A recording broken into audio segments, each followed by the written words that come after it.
नमस्कार, good morning, सुप्रभात। एक वैवाहिक कार्यक्रम में एक बहुत ही प्रतिष्ठित वकील साहब गए और बहुत ही प्रतिष्ठित डॉक्टर साहब भी गए। अब चूँकि डॉक्टर साहब को सब लोग जानते थे और बहुत उनकी रिस्पेक्ट करते थे।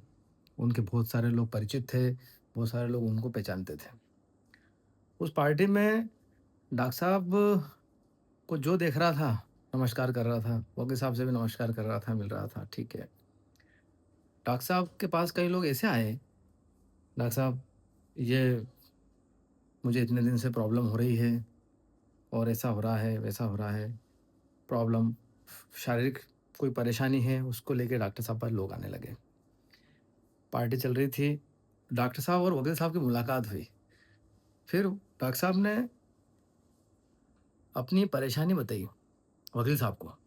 यार वकील साहब मैं परेशान हो जाता हूँ, कोई भी सोशल गैदरिंग में जाता हूँ, तो परिचित लोग आ जाते हैं और कोई दवा लिखवा लेता है, सजेशन लेने लग जाते हैं कि साहब इस पे क्या करें, वैसा क्या करें, ऐसा क्या करें, वैसा क्या करें। तो एक बड़ा सोशल गैदरिंग में एक नया काम चालू हो जाता है। अब मैं भी चूँकि सबको जानता हूँ, तो मना भी नहीं कर पाता और दवा भी लिख देता हूँ, बता देता हूँ, सजेशन देता हूँ, आप उस डॉक्टर से मिल लीजिए, आपको ये प्रॉब्लम हो गई, वहाँ चले जाइए। कई बार ऐसी स्थिति बनती है। वकील साहब ने उनसे कहा डॉक्टर साहब से, "डॉक्टर साहब, ये जितने भी लोग आपसे दवा लिखवा रहे हैं या जो मिल रहे हैं या एडवाइस ले रहे हैं, आप इनको सबको जानते हैं?" कि हाँ, इनको जानता हूँ मैं, तभी तो ये मेरे पास आते हैं। ये सब मुझे पहचानते हैं, मैं इनको पहचानता हूँ। आप ऐसा कीजिए, इन सबके नाम याद कर लीजिए और कल सुबह आप इनसे परामर्श शुल्क के लिए इनको पत्र लिखिए, इनके पते पत्र भेजिए और इनसे परामर्श शुल्क लिखित में माँगिए इनसे कि आप मुझे पार्टी में मिले थे और आपने ये परामर्श शुल्क आप जमा कर दीजिए। इससे ये होगा, कुछ लोग तो परामर्श शुल्क जमा भी कर देंगे और कुछ लोग शर्मिंदा होके अगली बार से आपको ऐसे डिस्टर्ब नहीं करेंगे। और धीरे-धीरे, धीरे-धीरे लोगों को पता चल जाएगा कि यार कोई सोशल गैदरिंग में कोई व्यक्ति अटेंड करने आए हैं कार्यक्रम, तो उनको इस प्रकार से परेशान नहीं करना चाहिए। उनसे प्राइवेटली समय लेना चाहिए। एक उनका क्लिनिक होता है, वहाँ पर उनके तमाम इंस्ट्रूमेंट होते हैं, एक माहौल रहता है, उसके हिसाब से व्यक्ति काम करता है। अब व्यक्ति खाना खाना आया, भोजन करना आया और वहाँ पे आप अगर इस प्रकार से करेंगे, तो ऑब्वियसली वो परेशान तो होंगे। तो एक संदेश जाएगा और आपकी समस्या धीरे-धीरे खत्म हो जाएगी। डॉक्टर साहब को वो जो परामर्श वकील साहब ने दिया था, बहुत अच्छा लगा। अगले दिन सुबह डॉक्टर साहब पहुँच गए अपने क्लिनिक पे, अपने बंदे को बुलाया, बोला कि फलाने-फलाने का नाम लिखो और इनके नाम पे पत्र लिखो और परामर्श शुल्क इनसे लिखो 500। ठीक? चिट्ठियाँ लिख रही थी, चिट्ठियाँ बनने लगी, नाम बनने लगे, तमाम चीज़ बनने लगी। जैसे चिट्ठियाँ कंप्लीट हो गई, तो उनके मैनेजर ने डॉक्टर साहब के जो मैनेजर थे या जो मैनेजमेंट देखते थे, उन्होंने कहा, "सर मैं चिट्ठियाँ सब पोस्ट कर देता हूँ।" इतने में जैसे ही वो पोस्ट करने जा रहा था और वकील साहब का मुंशी जो था, वो डॉक्टर साहब पास पहुँचा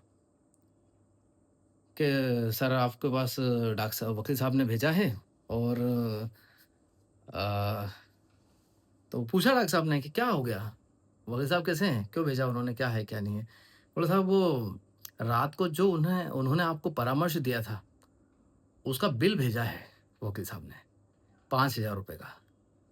आपको जो परामर्श रात को जो दिया था, उन्होंने बताया कि अपन ने परामर्श दिया है उनको, वो समझ जाएँगे डॉक्टर साहब और ये बिल उन्होंने भेजा है साहब, तो आप चेक देंगे या कैश देंगे सर? इस घटना से निश्चित रूप से कुछ सीखने को मिलेगा, समझने को मिलेगा और समाज के अंदर एक थ्योरी, एक सिस्टम जनरेट होता है। ये एक चक्र है, चाहे डॉक्टर साहब हुए, वकील साहब हुए या कोई भी व्यक्ति है जो प्रोफ़ेशनली काम करते हैं, ये एक चक्र होता है। आप अपने पर्सनल उसमें जाके उनसे एडवाइस लेते हैं, समझते हैं, तो वकील साहब होते हैं, आप भी अच्छे जानते हैं। और डॉक्टर साहब जो थे, विडंबना में थे, तो उनको भी विडंबना से भी निकाला, उनको बहुत अच्छा परामर्श दिया, उनकी निजी समस्या को हल किया। पर चूँकि वकील साहब बहुत प्रोफ़ेशनल थे, तो उन्होंने उस तरीके से उस चीज़ को, ताकि अगली बार से डॉक्टर साहब कोई दूसरी समस्या लेके नहीं आएँ, तो परामर्श शुल्क बेहद ज़रूरी है। कैसा लगा आपको? कमेंट करके बताएँ। अच्छा लगा हो तो प्लीज़ ज़रूर बताएँ और इस चैनल को सब्सक्राइब करें। इस प्रकार की अच्छी-अच्छी चीज़ें मैं साझा करता रहूँगा और आपसे कनेक्ट होता रहूँगा। अपना ख़्याल रखिए और संपर्क में रहिए।